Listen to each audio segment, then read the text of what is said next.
This is what makes them so famous. Shot from Nickel, there's Strachan. McCoist! Careless pass collected by Barnes. There's Andy Walker with a great chance with the header. Ball releasing Fleck. Fleck is away from Craig Robertson. A chance on for Rangers. That's McCoist. Well, Walker with 6 goals to his name this season. Has the chance to get Celtic back on task. Beautifully struck by Walker.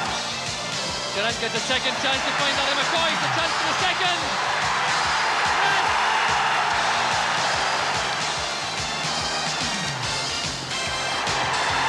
Andy Walker.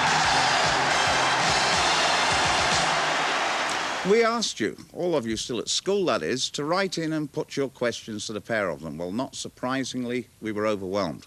I'm not sure there are 2 better-liked people in the whole of Scotland. They're very definitely the classroom pin-ups. On top of your letters, we took our cameras down to Heathfield Primary School in Ayr to see if they'd got any points they wanted to make as well. Ali, Andy, are you fit and well and ready for this interrogation? Yeah, sure. Ready to go. Yeah. Right, well, let's not waste any time. Let's start in the classroom at Ayr, where the teacher is Mrs. Cumberland. Right, boys and girls, who's got a question for either Ali McCoist or Andy Walker? Anyone? Did you both play for the school team when you were young, and were you any good? Right. Ali, let's start with you. Did you get into the school team? I think I did, yeah. I must admit, I played for the school team, the primary school team, but I was a bit fortunate because when the headmaster couldn't make it, my dad used to take a team, so I think that was one of the major reasons I got a game. Well, that was Dale Snedden who put the question. What about your case then, Andy? I remember when I was in, I think it was 3rd year at school, and I couldn't get a game for the school team. I was just a bad player at that time. Some say I would be a bad player just now, but yeah, 3rd year I couldn't get a game for the school, but I eventually forced my way through, and it's been going well ever since. Always as a striker? No, funny enough, I played in midfield for 2 or 3 years. Even after I'd left school, and it was Tommy McLean at Motherwell that put me up front. Right, good. Well, we've got a lot more questions to go. Here we have Stephen Muir, who is in the same classroom. He's got a question to you. What do footballers do with all the time they've got during the week? Ali McCoist. That's an honest answer now. No, well, we do have a lot of spare time, obviously. We normally only train in the morning, and we do various things in the afternoon, like, you know, keep ourselves going, play a bit of squash. A lot of players sort of take the chance to sort of pursue another career or get something lined up. Have you got anything in mind? No, not at the moment, no, but obviously it's something we should maybe start thinking about. Oh, I know you fancy my job, artist job. I fancy that. Andy, what about yourself? How do you spend the rest of the day? Well, definitely this week I'll be practising my penalties after yesterday's fiasco. But seriously, I have considered possibly taking a course, you know, because I think it's quite important to know what you're going to do when you're finished. It can all end so suddenly, you know. But I'm still quite happy just now, just to laze about and just relax for a while, you know. Don't relax for a minute. Listen to Lindsay Garrett, who's the 3rd questioner down there in Ayr. Who's your favourite player? Who's your favourite player? Andy, and that's a difficult question. Who's your favourite player? Favourite player? I've got a few favourites, I must admit. Kenny Dalglish was undoubtedly one of the players that I looked up to when I was younger. I can also remember Jimmy Johnson being my favourite. But obviously they were all... I used to go to Parkhead every week and watch. Right. I just caught the end of Jimmy Johnson's career. He won't be too pleased you say that because he thinks he's still a young man. Who's your favourite player? I had 1 or 2 favourite players as well, and obviously Kenny Dalglish was an idol of mine, but Dennis Law as well, I must admit, whether he's a goal scorer, and over Irish I used to idolise Big Colin Steen. Right. So they're all forwards. You know. All right, let's get another question in here. It's from Graham Waugh, and he really is desperate to put this one.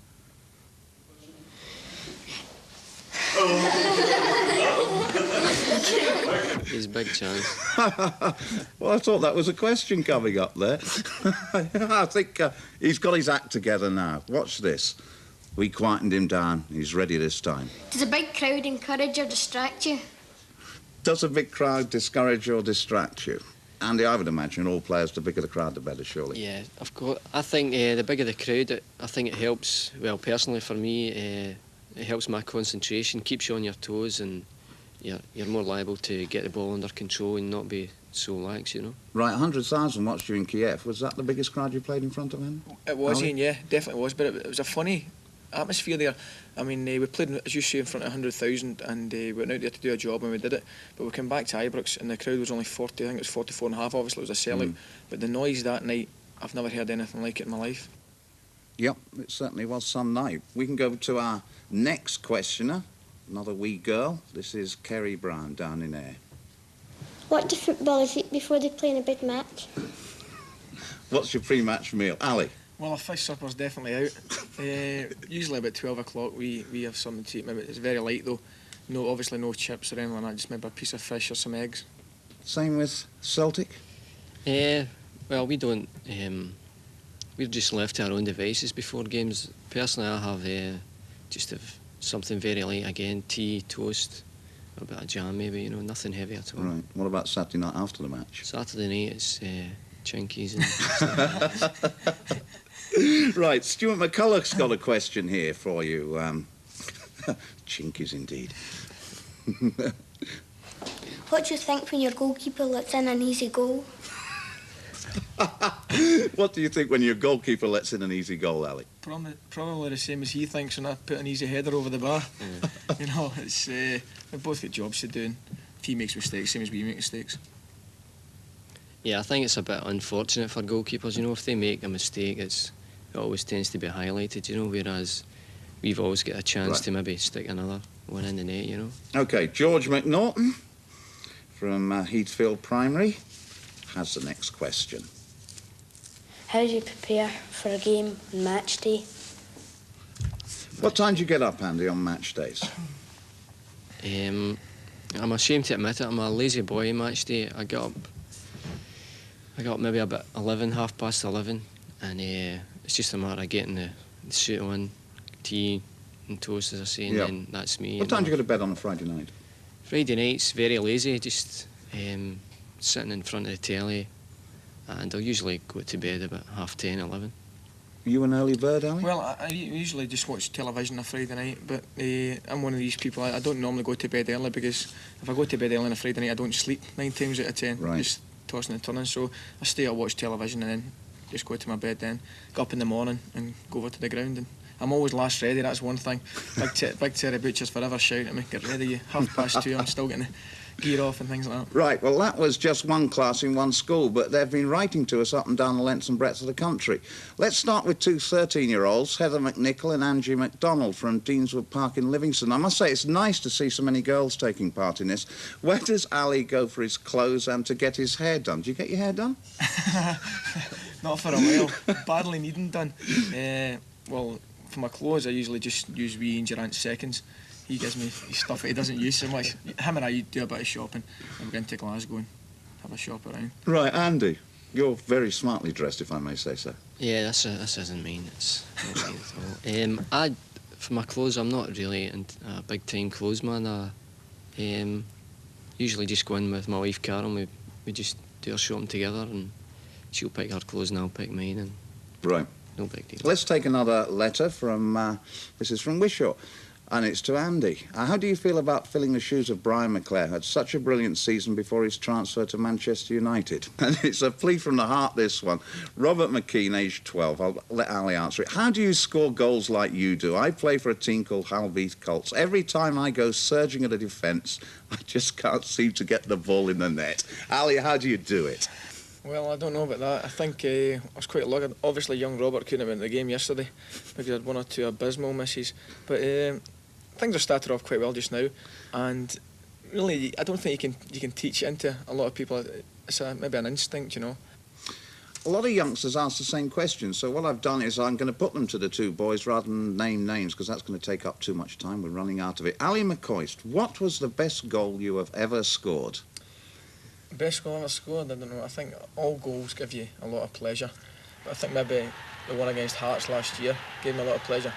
Wee Fleck, he picks the ball up here and he has a tremendous pass. Look at that. Great pass. It's actually the best ball I got off Fleck of the whole season. And I think it was the initial shock of the pass. No, I think the wee man tried a shot from there and I was just fortunate enough. I'm just surprised you chose that one because you scored more spectacular goals than that. Yeah, I was actually quite pleased with the way I hit that one because it was a difficult ball to take and I was quite pleased with it. Same question to you, Andy Walker. I say Dennis Law, but I think Dalglish was possibly one of the finest players to come out of the country. What's he got as, I mean, both of you quickly, as a pro, what do you admire in him? He's just got fabulous ability. He's a great all-rounder.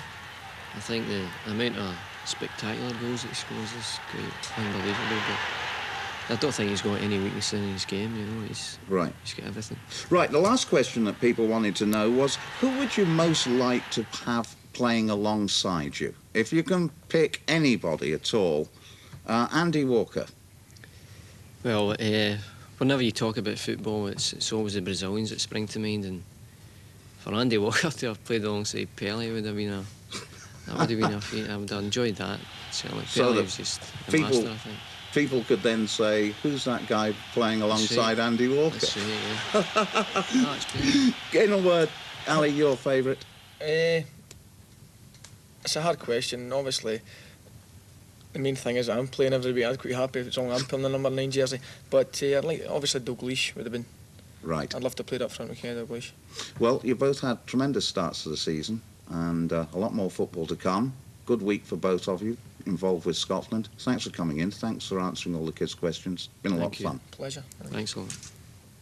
In a couple of minutes, we go to Millbrae in Ayr for the First Division rugby match between Ayr and Watsonians. Fielder Ian Durrant. Durrant and several other Rangers players are known to have been out drinking in Airdrie last Thursday night, and it's become clear that regulars of an Airdrie pub disco witnessed one Rangers player fighting late on in the pub. But today, the pub owner told Rangers officials that Durrant, although in the pub, was not involved in the rumpus. Here's Jim White. There's no doubt a group of Rangers players were where they shouldn't have been late last Thursday night. Earlier, they'd all taken part in the recording of a Rangers record, and a group of them later arrived at a pub disco in Airdrie's Clark Street. There was an incident in the pub. The details appear to have got back to Ibrox, and by the weekend, football fans were given the news by player boss Graham Souness that midfielder Ian Durrant had asked for a transfer, the reason being Durrant wanted away from outside pressures. Looking subdued, Ian Durrant ran onto the Hampden turf to train with the rest of the Scotland squad today. The weekend events surrounding Durrant have rocked Scottish football, with fans everywhere asking just why the 20-year-old Ibrox favourite had asked for a transfer. Last Thursday night, Durrant and several other Rangers players came here to Diamond's pub disco in Airdrie. That fact alone has annoyed player boss Graham Souness, who does not allow his players out 2 nights before match day. Pub staff and some regulars say an incident took place between one Rangers player and another man. The player, it's emphasised not Durrant, is said to have butted the other man and then caused an uproar when asked to leave the pub. Today, the pub owner said he'd passed on what he knew to Rangers. Durrant wasn't involved at all.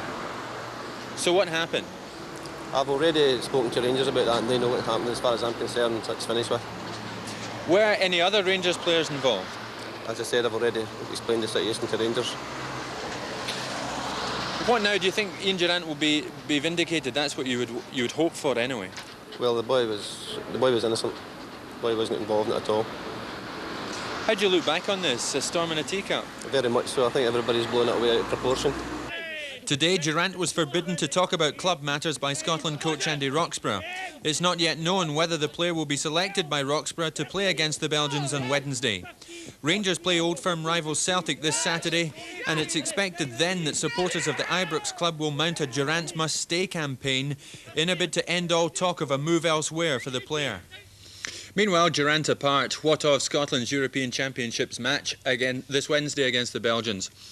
Andy Roxburgh's somewhat reduced squad trained at Hampden today, with one 19-year-old man thoroughly enjoying the experience of being involved at the highest international level for the very first time.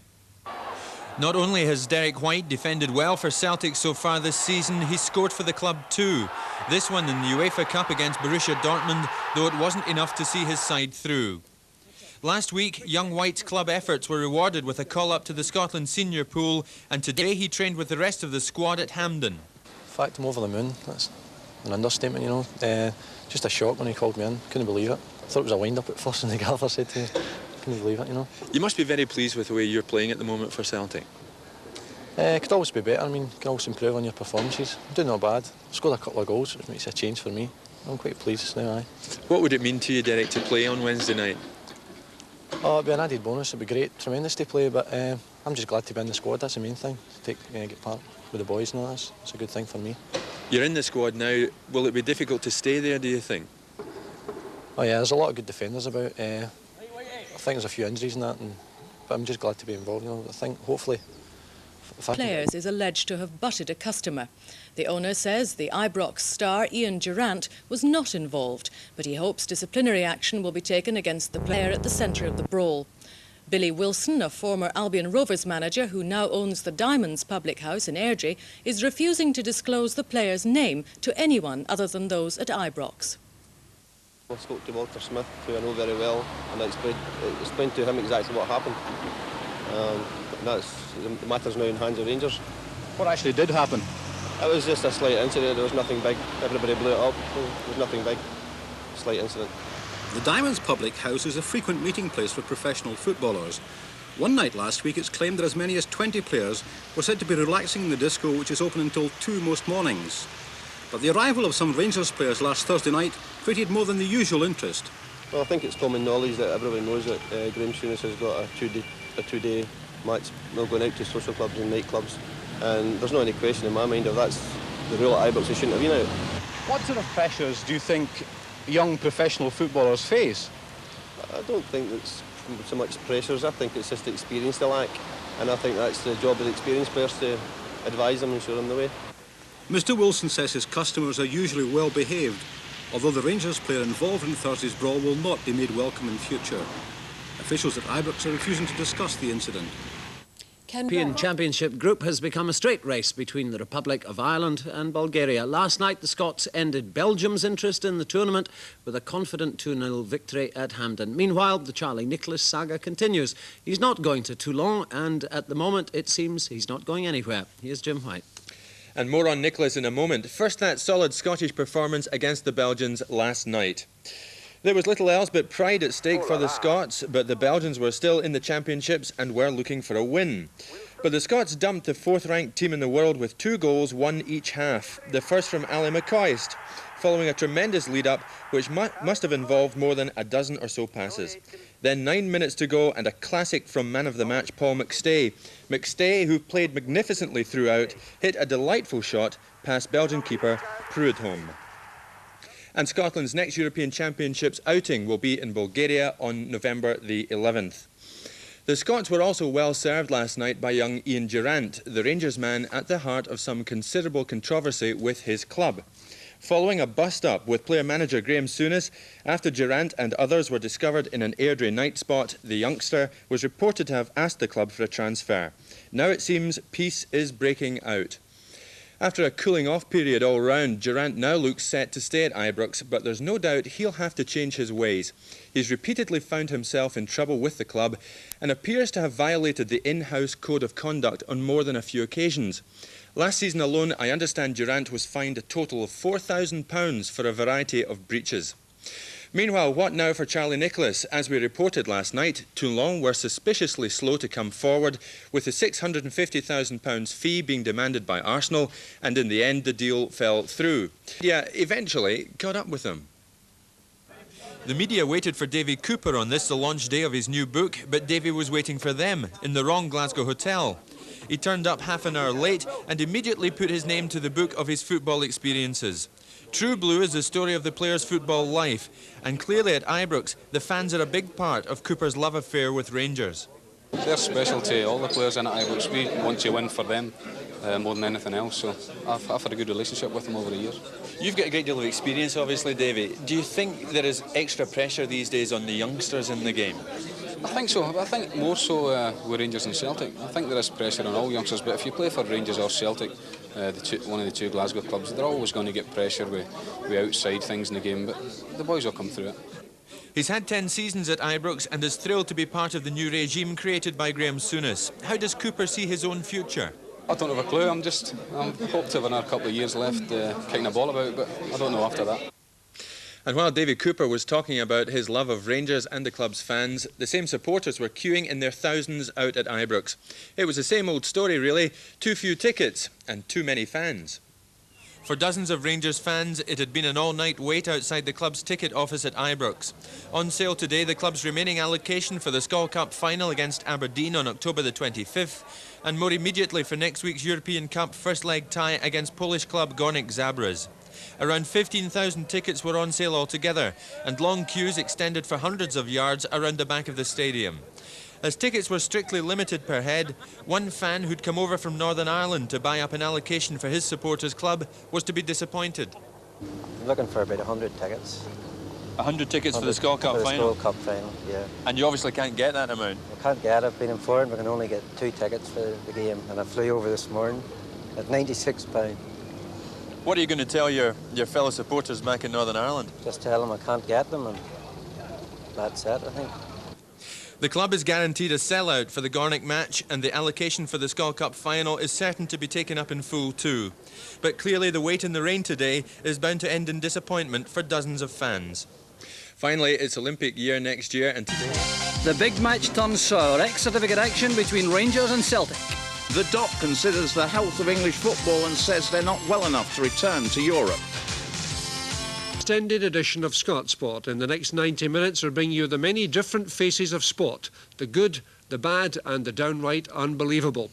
The humour of the team who can't win, the flashing genius of our special memory lane guest Alan Wells, who'll relive for us some of his greatest triumphs, and included in all that, of course, the sensational happenings at Ibrox in the game between Rangers and Celtic, plus the pick of this afternoon's big... Yesterday's disgraceful Old Firm match, which ended with £2 million worth of players watching it from the grandstand after the least edifying game between Rangers and Celtic in recent years. I'm joined by 2 former Old Firm players who have strong views on what went wrong and what's needed to put matters right. That's Derek Johnson and Jim Craig. And attention switches to European football in midweek with Rangers, St Mirren, Aberdeen and Dundee United all in action. And then it's the first major final of the season next Sunday. Aberdeen against Rangers in the Skol Cup Final. You can see it all live on this channel. I'm joined by Mark McGee, formerly of Aberdeen, now with Celtic, and Bobby Russell, ex-Rangers, now with Motherwell, to preview the big week ahead. Frank McAvin. As though injured by a challenge from Celtic substitute Owen Archdeacon. Clearly the challenge did not merit the reaction given to it by Roberts.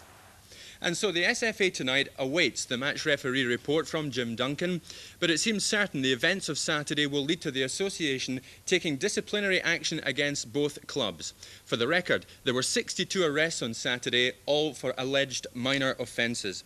Jerry McNee, first of all, on the positive front tonight, I understand that Rangers have today taken disciplinary action against some players after Saturday's roughhouse. Now, that's positive. That's a step in the right direction, and Celtic are doing likewise. I spoke to Billy McNeil a couple of hours ago. I understand that Frank McAvenny is definitely being disciplined, and perhaps 1 or 2 more players. So that is a step in the right direction. I don't think it's enough. I don't think these clubs are living up to their responsibilities. I think the authorities have to step in. If it means deducting points, legislation must be brought in, and also maybe think about playing Old Firm matches behind closed doors. All right then, this is the key question. What went wrong? Well, it's a background of sectarianism and bigotry. That's what's wrong with the whole scene. That was one bad day. There have been many bad days. As I say, I think closed doors, maybe for the next 2 games, the next one at Parkhead on January the 2nd, with all that implies at that time of the year, another one in March. Let's try it behind closed doors. It's a lesson to the fans, a lesson to the clubs, because it'll hit them in the pockets. And thankfully, the fans in the main behaved on Saturday. Again, on the positive side, Jerry, and this hasn't really been said, players like Ian Durrant and Paul McStay came through it without any incident at all. They didn't get involved, so full credit to them. That's right, but senior players did. But again, I said here on Friday night from this seat that chairmen must sort out their clubs, and they must do it now because it's getting very late. Do we have to wait till people are badly injured, are killed, before something is done about this match? Was there a lot of feigning of injury in your eyes? I mean, I think Rangers' physio was only on once. There was feigning of injury, and this is a bad thing in a game. Some managers encourage it in actual fact. They tell their players to get down and roll about. Then they come out in the papers and attack players for doing it. This kind of duplicity must be stopped. Well, we'll find out shortly what the SFA are going to do about it. Jerry, thanks. Scottish clubs in Europe. European Cup, Cup Winners' Cup and UEFA Cup action beckon for Rangers, St Mirren, Aberdeen and Dundee United. And we have pre-match views from sports writer Jerry McNee and one half of the St and Greavsie double act, Ian St John. Here's Jim White. And the views of Jerry McNee and Ian St John in a moment. First, a look at those fixtures involving the 4 Scottish clubs tonight. In the European Cup, Rangers stay home for their second round first leg tie against Poles Gornik. Meanwhile, St Mirren have made the trip to Belgium in the Cup Winners' Cup, and tonight they'll take on Mechelen in the second round of that tournament. Then in UEFA Cup, both Aberdeen and Dundee United stay home for their second round first leg ties. Aberdeen meet Feyenoord, while Dundee United take on Czechs Vitkovice. And there's no doubt Rangers' Polish opponents deserve to be in the European Cup. That's how Gornik won the Polish League last season, romping home, beating second-placed Pogoń, whoever they are, by 7 points. And so, just like Dynamo Kiev in the last round, Rangers are up against anything but European slouches tonight. Every member of the Rangers senior squad is fit and is available. And that, of course, includes player boss Graham Souness, whose present 5-match domestic ban doesn't prevent him from playing in Europe. His leadership in midfield will be vital tonight. Not only that, in Europe and here in league competition, he can find the net himself too. This one against Dunfermline earlier in the season. Souness going forward, flashing with Kirkwood. Ball breaks for McCall. McCarthy's clearance, there's Souness. Oh, great play from Souness. Absolutely masterly from the Rangers player manager. Well, Jerry McNee, obviously Souness is a very important cog in the Rangers wheel tonight. Yes, they'll be glad to have him back for this one. This is his type of stage, the European stage. We saw how well he played against Kiev, not just at Ibrox, but also in Russia. And he'll revel in this tonight because he gets room to play in this type of match. He'll be fired up, I would have thought. I would think so. As I say, it's a big night for Rangers. If they do the business tonight, they're well on the way to the quarter-finals of the European Cup. But I honestly worry about them in as much as what has happened over the past few days. I wonder how much that gets to the players. Ian, how do you assess Rangers' chances tonight? Well, I wouldn't altogether say that they've got a lot of room, you know, Jerry, because in European ties, teams like Gornik can come away from home and obviously they don't want to lose a goal, so they'll be playing it tight. And I think in the middle of the field there where Graham is, that it'll be quite busy. There is a player called the Monster, actually, in the Gornik side that is actually detailed to look after Souness tonight. But Graham Souness does have the ability to make space for himself. Don't tell me there's another monster playing. There were enough monsters at the weekend. But Rangers, you would expect them to win, but as you were saying there before, Gornik are going well in their own league, a useful side. So, I mean, it's going to be a really tough game. But Rangers mustn't lose a goal. I think that is the key thing tonight themselves. They mustn't lose a goal. If they're going to score, Ian, I would have thought they'd turn to someone like Ali McCoist. Now, he did very well in the 2 legs against Kiev. There he is out in Russia. Well, I've been very impressed with McCoist this year. I think he's turning into a very, very good player. He was very unlucky that he just overran the ball slightly there and allowed the goalkeeper to get a challenge in. But as I say, I think he's developing now at international level as well as club level. And we'll expect, I think, tonight to see a lot of McCoist. As you say, you must have been impressed with him, Jerry, this year. Yes, well, 19 goals in 19 games for Rangers, Ian, and 3 for Scotland in 2 games. So he really has come on a ton this season. A lot of goals. Other teams playing, of course, tonight. Now, Ian, St Mirren, they did well in the last round against Tromsø in the Cup Winners' Cup. They won by a single goal at Love Street, and I think we can see that one now. Ian Ferguson set it up, and Kenny McDowell finished it off. But they didn't score out in Tromsø, which shows they're a wee bit inexperienced in Europe. Well, they are, and that inexperience, actually, you know, is the problem. I mean, you go into Europe in the early days. I know that Liverpool went in the early days in Europe. We always seem to struggle a little bit away from home because of the inexperience, and it's something that only year after year, like Rangers playing, like Aberdeen, like Dundee United. I mean, you look at them now; they're experienced European teams, and they don't have the problems simply because they've been in there, they've tested the water over the years, and they know where they are. Do you fear for Saints in Europe tonight, Jerry? Again, I would agree in terms of the experience, but they have the insurance policy of the second leg at home, and they have a smashing tactical manager in Alex Smith. I think it can possibly see them through. This is possibly the weak link out of the 4, but let's hope they give a good performance. And if they can get an away goal, all the better. They might come home with a few Russians as well. Well, I don't believe that one, but you never know. You've heard that, obviously. Yeah. Alex Smith, he is apparently keen on Oleg blocking. He wants to bring the boy here. 40-year-old, I mean, surely he's not getting out. They've mentioned Demi Yunko, a player who I've had a bit of trouble with in the past, Besanov and Yevtushenko, and I can't see them all at Love Street somehow. I know St Mirren are trying to get new players, and good luck to them, but I don't see this one coming off. All right, it'll be difficult for the fans singing their names, won't it? Ian, what about Aberdeen? Now, they're playing Feyenoord tonight. Well, Aberdeen, I have a lot of time for Aberdeen. I think they're a super team. I've been a credit to Scotland in Europe over the years. And, I mean, Feyenoord, we know Feyenoord, don't we? You know, everybody in Scotland would say Feyenoord, to remember. And that'll be a good game. But I expect Aberdeen to win it because they are going well at the moment. Dave Mitchell, the former Rangers player, he'll be lining up for them tonight for Feyenoord, Jay. That's right, and Franz Tyson's back at that club as well. They're not as good a side, obviously, as they were in the 70s when Dutch football was in an all-time high, but they'll still be very difficult. But as Ian says, Aberdeen are a tremendous side, European pedigree, and I've no fears for them. Ian, Dundee United, Vitkovici. Now, how much do you know about Vitkovici, Mr St John? I'm glad you asked me that. Not a lot. But Vitkovic, actually, I've played over there. In Ostrava, I think they're from. I played there really? It's news to me. a year or two ago. It may have changed now. But no, I know nothing about them at all, other than I believe that they're a good side. United, I mean, they're seasoned European campaigners, Jay. Yes, well, they got to the final of this tournament last season, and the Czechs will be more afraid of Dundee United than United will be of them. Paul Sturrock's back, and I think Dundee United's season is really just starting now, and they'll be there or thereabouts. Let's hope all 4 Scottish clubs get through. Ian, finally, very briefly, tell us about your wee pal Greavsie. He's got no electricity, I believe. Well, all the storms down on the south of England have wiped him out. He's out in Essex, right out in the sticks, and he's only got a candle. I mean, he's walking around, you know. It's a funny old game, Saint, well, isn't it? It's a funny old game. Who said it was a funny old game? He said, this is no use. Gentlemen, thanks very much. That triumvirate of opinion makers in Scottish football, Jerry McNee, Ian St John and our own monster, Jim White. Incidentally, we'll be hearing more from Ian in Scott Sport later this evening. And Graham Souness, just who will be in the Rangers lineup when it takes to the field on Sunday? The bookies still make Rangers and not Aberdeen favourites to lift the cup over 90 minutes. There are the latest odds tonight. Rangers over 90 minutes are favourites at 5-4. Aberdeen are priced at 7-4 with the draw priced at 12-5. For Rangers, it's the same old story when it comes to predicting the most obvious goal scorer. Ali McCoy scored last Saturday against Celtic, in midweek against Gornick, and who's to say he won't find the net on Sunday? We've seen this sort of thing so often this season. Donnelly played it inside. Trevor Smith just out of range. Souness wins it. That's for McCoy for his hat-trick. Yes! No problem at all for Ali McCoy's. 11 minutes from the end. The defence opened up by this magnificent pass from Souness. McCoy's setting himself and then steering the ball wide of Westwater. Meanwhile, the Dons have their fair share of potential goal scorers too. Graham Roberts and company will have to keep their eye on the man who threw Aberdeen a European lifeline in midweek, Joe Miller.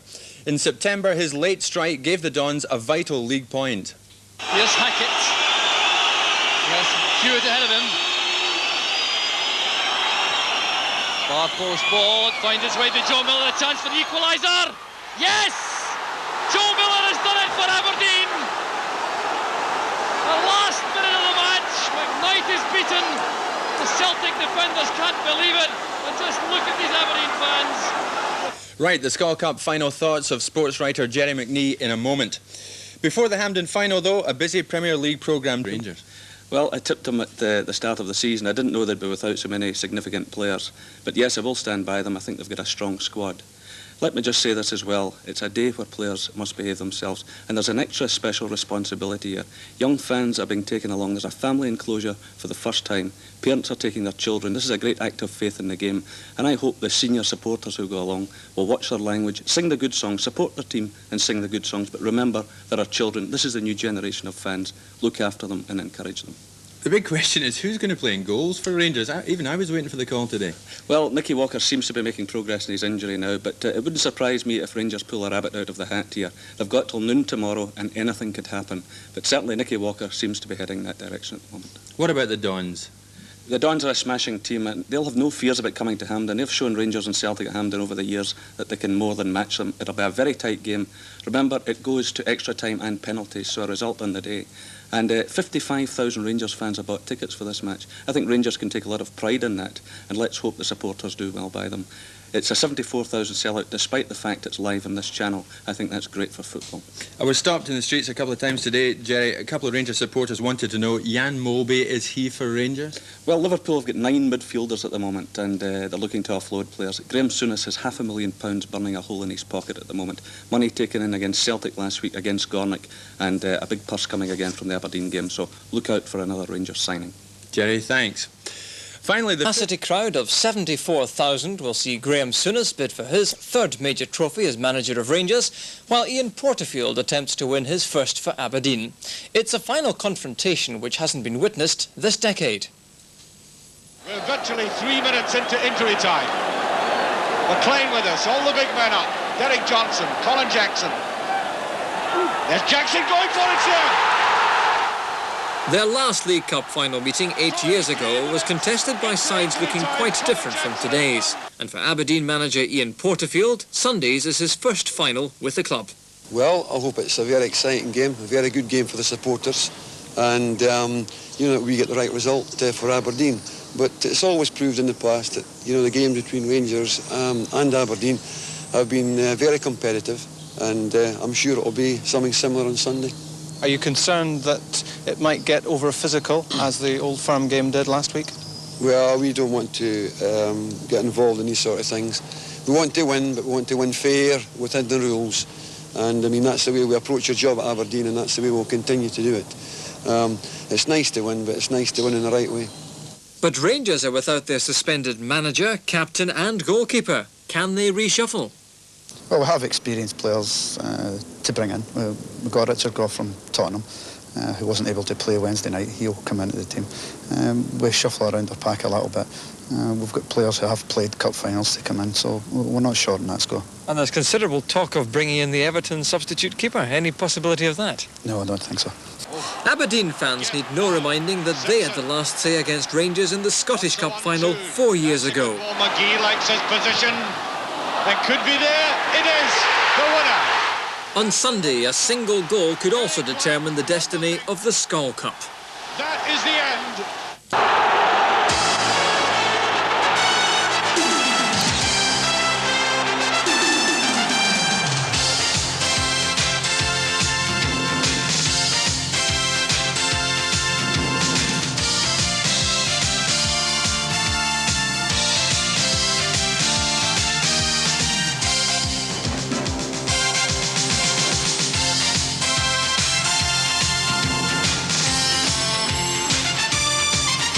That striker Robert Fleck has been offered a new deal, and the next move is up to the player. Here's Jim White. It's been an important 2 days in the football career of Rangers striker Robert Fleck. Yesterday, Fleck scored in the dying minutes at Hampden to level the score at 3-3 with Aberdeen in the Skol Cup final. He then helped Rangers to victory in penalties. Today, Fleck was offered a new 3-year contract by player boss Graham Souness, and though he won't be given a guarantee of first-team football, he's at least assured of being regarded as a valuable squad member. And what then of yesterday?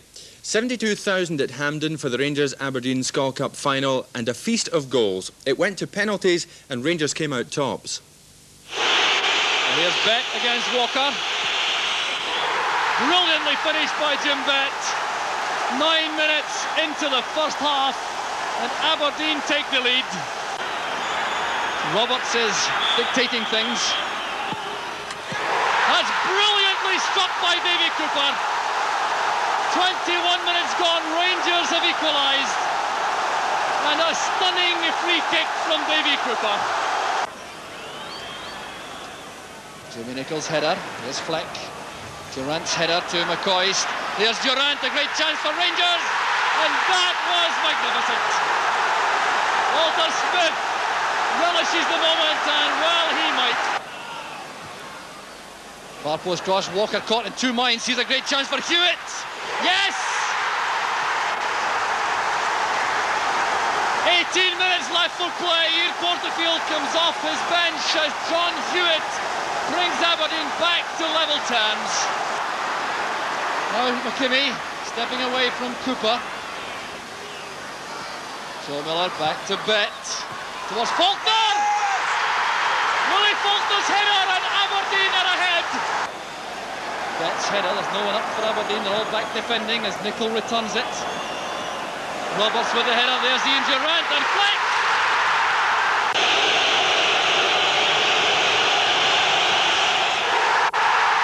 And a disaster for Aberdeen and for Peter Nicholas in particular. If Durrant scores, Rangers are the winners. There will be no need for any other kick. Perfectly taken by Durrant. Rangers have won the Skol Cup after a match packed full of drama. What a match. Finally tonight, racing. There are tonight's fixtures. Celtic play Falkirk, Dunfermline stay home to Rangers, Dundee meet Morton, Hibs play Dundee United and St Mirren meet Aberdeen. And that is an interesting one at Parkhead. Celtic suffered their only home defeat last season at the hands of Falkirk. On that same day, Rangers won the league title at Aberdeen. So Celtic can only afford to think of their own task this afternoon and forget events elsewhere, and particularly at Pittodrie. Falkirk too have a very important task because they are clearly worried about relegation. They have a 1-point advantage over Clydebank with a better goal difference, and they will be looking for something from today's match if at all possible. And there's a good break for Falkirk. It's McGibbon and the opening goal for Falkirk. The first minute of the match and Falkirk have snatched the lead. So Brian McClare looking for goal number 41 for the season. No mistake. 1 hour of the match gone. And some trouble inside the goal net as Celtic tried to retrieve the ball quickly. Jim Dempsey was making things awkward for them. Here's Gilmour. Determined, you lose your little player. And it's in, it's a goal from Gilmour. Jimmy Gilmour has scored for Falkirk. 4 minutes from time. And that is really unbelievable. Well, Jeremy Neal, let's hope Pat Bonner wasn't watching that. What did you make of that? It was a famous day. Yeah, it was a bad bounce, that one there for Pat. But tonight's match, obviously, complacency is always a problem in this type of game, but Celtic can't be complacent because they've won only one of their last 6 games. They've got Frank McAvenny back tonight after suspension, but no Tommy Burns or Mark McGee. It's important for Celtic to do well in front of their fans tonight after the disappointment against Dundee United on Saturday, because they go to Pittodrie to face Aberdeen this Saturday. Rangers tonight at Dunfermline, Jerry, and no Souness. He's not going to play. That's right, he's decided not to play. I think he'll play against Motherwell at Ibrox on Saturday before the Gornick game. Rangers have played Dunfermline twice already this season and taken 4 goals on each occasion, so they'll be expecting to win that one.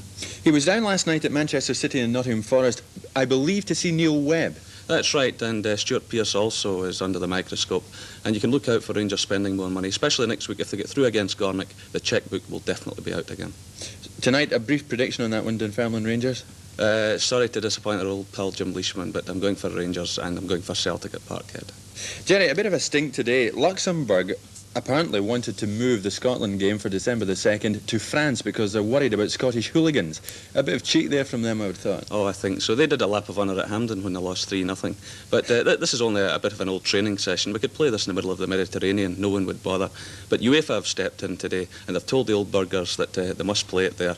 And they've made the point that we're the genteel fans. We're different from the English. We wear the kilts and the feathers. A point well made. Jerry, thanks. Our programme, Scottish football was rocked this afternoon with the sensational news that 2 Rangers players and 1 from had been charged at Govan Police Office in Glasgow following incidents in the stormy Rangers Celtic game at Ibrox on October the 17th. A full report in a moment. You join us this afternoon with Hearts still setting the pace in the Premier League. Postscript to that Rangers Celtic match, here's Ian Archer. 3 Old Firm players, Rangers' Chris Woods and Graham Roberts, Celtic's Frank McAvenny, were today charged with conduct likely to cause a breach of the peace. Those charges come 2 weeks and 1 day after the most controversial Old Firm game in recent years. It ended with Woods, McAvenny and Rangers captain Terry Butcher all sent off. In the wake of that match, Glasgow Procurator Fiscal asked police to compile a full report on the game and the incidents.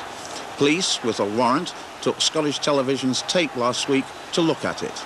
The Celtic striker and the Rangers goalkeeper were sent off early in the match, and Butcher followed in the second half. The game ended with Celtic reduced to 10 men, Rangers 9, and the final score was 2 each.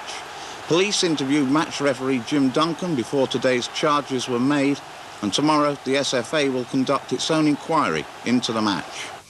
Today's remarkable developments all occurred at Govan Police Station, and from there David Whitten reports. The 3 Old Firm players were summoned to appear here at Govan Police Station, situated less than a mile from Rangers Ibrox ground where the alleged incidents took place. We asked 3 football players to call at Govan Police Office today, 2 from Rangers Football Club, 1 from Celtic Football Club, in connection with our current inquiry into incidents on the field of play at the football match between Rangers and Celtic on the 17th of October. Now, consequently, 2 Rangers players, one aged 28, the other 27, and the Celtic player, who's also aged 27, have now been charged in relation to conduct likely to provoke a breach of the peace at the match. A report's going to the Procurator Fiscal, and police inquiries are continuing. The players' names are Graham Roberts, who's 28, of Rangers, Christopher Woods, 27, also of Rangers, and Francis McIlvenny of Celtic Football Club. The Celtic striker ordered off in the game was last to leave, accompanied by manager Billy McNeill. Earlier, Rangers goalkeeper Chris Woods and defender Graham Roberts had made their appearance, accompanied by club secretary Campbell Ogilvie. Rangers captain Terry Butcher, also sent off during the match, may yet face charges, but police would only say inquiries were continuing. Earlier this week, police seized the Scotsport tape of the game so they could have a closer look at the Ibrox incidents. The SFA are holding their own inquiry into events at the Old Firm match, but today's action by police shows they're now taking a serious view of on-field behaviour by players. David Whitten there. I understand there will be one further charge of conduct liable to lead to a breach of the peace against another Old Firm player.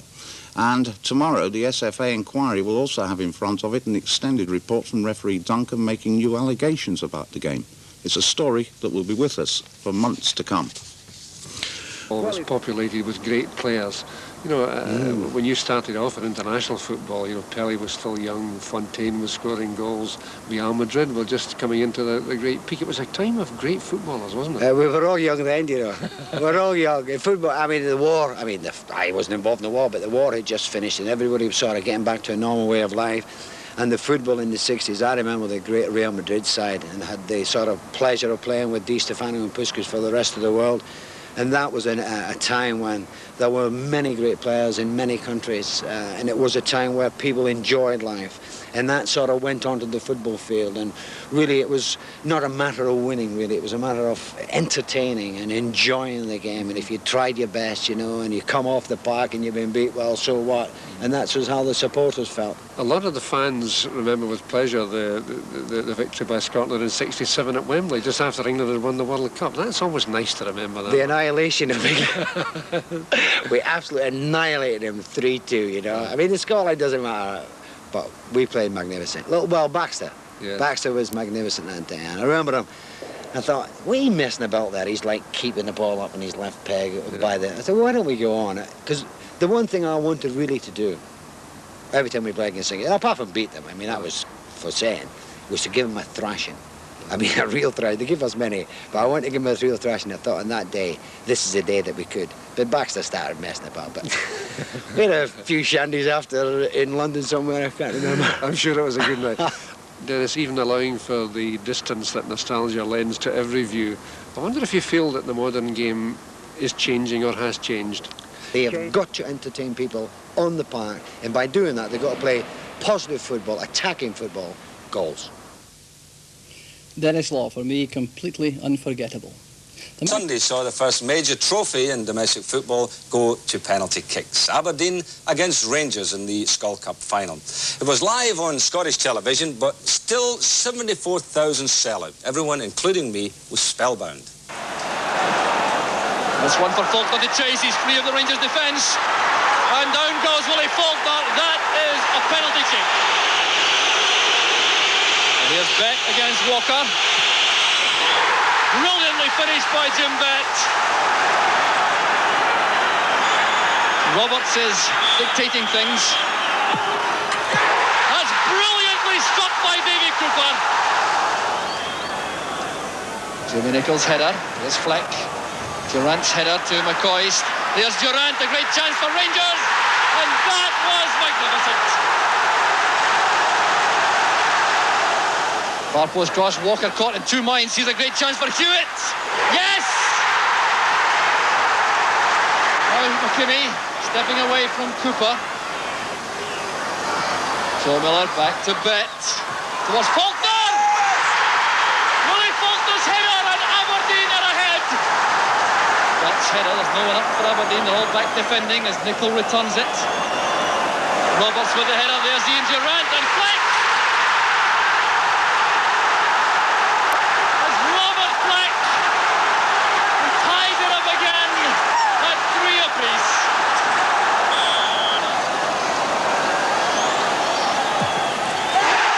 McCoist continues his excellent penalty kick form, gives Rangers the lead. Inventing a long run up. And he picked a different corner this time. So another expert in the penalty spot. Remember the one he scored for Scotland against Wales in Cardiff to get Scotland on course for the World Cup. Here he goes again. Absolutely deadly. A disaster for Aberdeen and for Peter Nicholas in particular. And it's Robert Fleck now. The Rangers have the advantage. One miss from Aberdeen. Robert Fleck again, who has scored from the penalty spot for Rangers before. Comfortably stroked into the net. That's well taken by Weir. A very short run up from Francis. But thoroughly effective, and Leighton is frustrated. He guessed right that time. He just wasn't quick enough to get across to his right. Here's Hewitt against the Gula. Well, not struck with too much conviction, but it was good enough to find the net. If Durrant scores, Rangers are the winners. There will be no need for any other kick. Perfectly taken by Durrant. Rangers have won the Skol Cup. Right, complaint. Go on. From all of us down here, we wanted to see that game, you know, and I want to know why. And when we accidentally bump into the controller of sport, well, you don't want to see him on purpose, do you? Yeah. I'm going to ask him why you don't show the Scottish League Cup final in England, because most people in this country would have rather seen that than the West Ham Manchester United game, Ian. I mean, you honestly believe that? I absolutely believe that, and I've got evidence. All the people I speak to would have much sooner have seen that game than the game we saw, which was Spot the Pass. Yeah, well, I mean, our game was fabulous, yeah, as you see, you know, 6 goals, then of penalties. Yeah. And, you know, last week we'd knocked Rangers for the behaviour against Celtic. Well, let me tell you, the game was played in a tremendous sporting vein. It was great, and all credit to Rangers, you know, on that one. Yeah, but that was a great spectacle, and I think the English would have liked to have seen it. Right, now we've been getting into the boxing, Jim. Now, Hearns against Roldan, the big fight that happened yesterday, again on ITV, and it was Hearns becoming a unique champion. He's held 4 titles. That's right, 4 but titles. there, Roldan had him in the 4th round. This is the 4th round and final round. A little bit of a knee wobble there, didn't he? He did. But 4 titles at 4 different weights is incredible, and here it is coming up. Fancy that one, Sam? Oh my! Oh dear, yes. Yes. It was a tremendous fight, Jim. It was a great fight and an outstanding feat in sporting history. And you've got to raise your hat off to Tommy Hearns and say, well done, my son. Yeah. Right, well, Jim, it looks as if that's about it for this week, my son. Yes, I'm sorry about that. Now, they say in boxing that the bigger they are, the harder they fall. Well, after this week, you could say the same thing about football as well. For the visit of Motherwell. Tickets for the match against Hibs at Ibrox next Saturday will be on sale at the ground from 10:30 tomorrow morning. On the subject of Rangers, the SFA will consider referee Jim Duncan's report from the recent Old Firm match on Monday. So players everywhere will have to behave themselves tomorrow, bearing in mind the tough warning to troublemakers by SFA Secretary Ernie Walker. The biggest crowd outside the Premier League is likely to be at Somerset Park in Ayr. European Cup. This afternoon in Poland, they drew 1-1 to go through on aggregate. All the details now from Jim White. Yes, Rangers this afternoon did draw 1-1 with Gornik in Poland and have qualified on a 4-2 aggregate for the third round of the European Cup. And thousands of Rangers supporters made for Ibrox this afternoon, where they watched the pictures come in live from Poland. As many as 14,000 Rangers fans took their seats at Ibrox today for this afternoon's match, with the pictures beamed back live from Poland. 3-1 up from the first leg, delighted Rangers supporters watched as Graham Souness's men took the game to the Gornik side. Midway through the first half, Rangers striker Ali McCoist looked set to score, but play was brought back for an offside decision. But the 500 Rangers fans in Poland and those watching at Ibrox were on their feet when, after some Cooper magic, Ali McCoist was brought down inside the box and Rangers were awarded a penalty.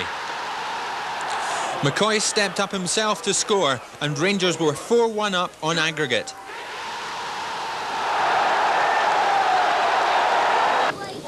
The McCoy's goal gave Rangers the perfect cushion, though in the second half Gornik did get one back when the home side substitute drilled the ball past Chris Woods. But Rangers had no storm to weather and got through to the Champions Cup third round on a 4-2 aggregate. But sad news from Czechoslovakia this afternoon, where Dundee United were put out of the UEFA Cup by Vítkovice. 2-1 up from the first leg at Tannadice, Vítkovice were stunned in the 37th minute when Dostal put through his own First net. time since 1979. Their 1-1 draw with Górnik Zabrze this afternoon in Poland gave the Ibrox side a 4-2 aggregate win. But despite taking the lead, Rangers had to battle for the result with some brilliant play. John McGregor trying to cover. Rangers have everybody back. And they're just touched over. And this looks a very useful attacker indeed. Clemens. And there's the Rangers goalkeeper. First real touch of the ball he's had. Cooper.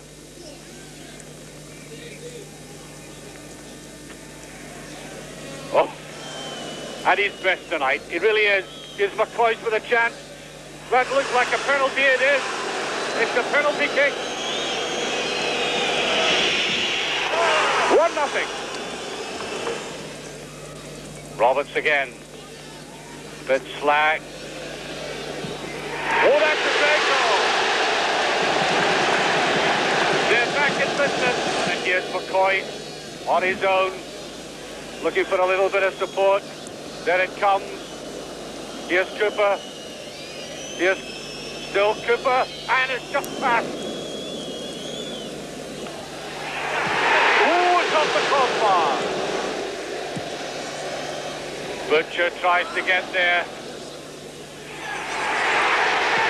No, it's just passed again by Tyron. It's turned out to be a successful night for Rangers, and there goes the final whistle.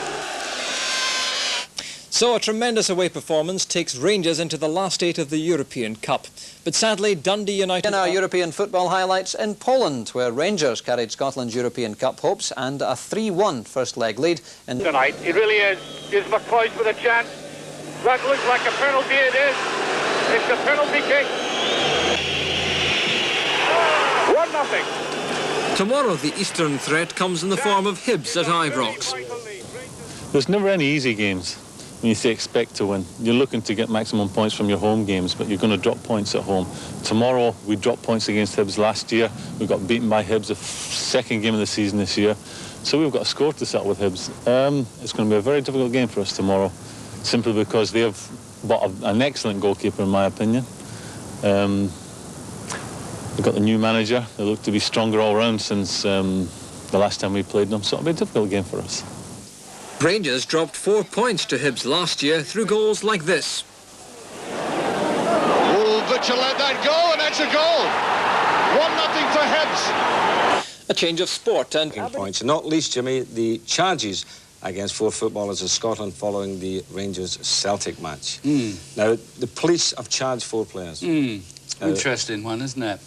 I personally think that the old Bill should stay out of it myself and concentrate on the crowd and allow the PFA and the FA and the the league to discipline their own players. I don't know how you feel about it. Well, I mean, I'm with you entirely on that one, and I know down south here, Gordon Taylor, who's the secretary of our PFA here in England, he says that the police should stay out of it and allow our governing bodies to administer their own, you know, discipline. Yes, I think so. I mean, what happened has been going on since the first ball was ever kicked in earnest in football. Sure. There's nothing new in it, and I don't see why the police feel they should get involved in soccer of this nature. Well, you see, it's not just football. If you think about sport in this country... Well, that's the point, the rugby, you know... What about ice hockey? Now, ice hockey, this type of thing we see on a regular basis in ice hockey. Well, it's all part of ice hockey, this physical contact game, and they get carried away.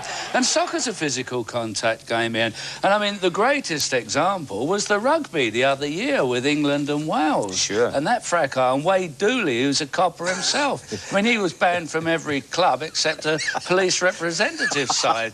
He could only get a game with them. But where were the police then? No one saw him that day. See, I think that you're opening a big can of worms here if you start involving yourself with what's going on the football pitch. Exactly. I think the police should stay out of sport and concentrate on the crowd and the people that watch it. Right. Now, Terry Butcher, of course, was one of the players involved in the incident up in Glasgow, and obviously he's very upset about the whole thing.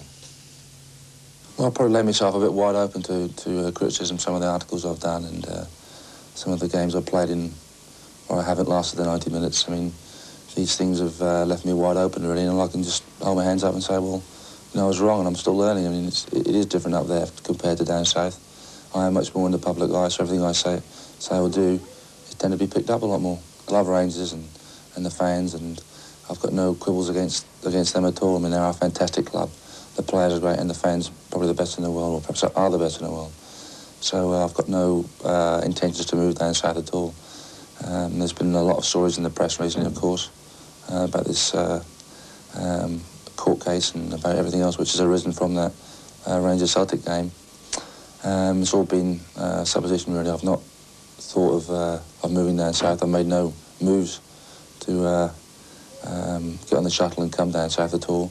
All I want to do is just get the ban over with, play for England, play for Rangers, and just get back to my full fitness and sharpness again. Good news for the Rangers fans. Right, let's turn our attention now to what's a powerful lineup in the last 8 of the European Cup. And look at those names, Jim. Yes, there's some great names there, aren't there? Real Madrid, yes. Benfica, Bayern Munich, Rangers, of course, Bulldogs. A real toughie there. Yeah. Well, tell you what we can do. Let's look at some of the action from midweek, including 4 previous winners, Jim.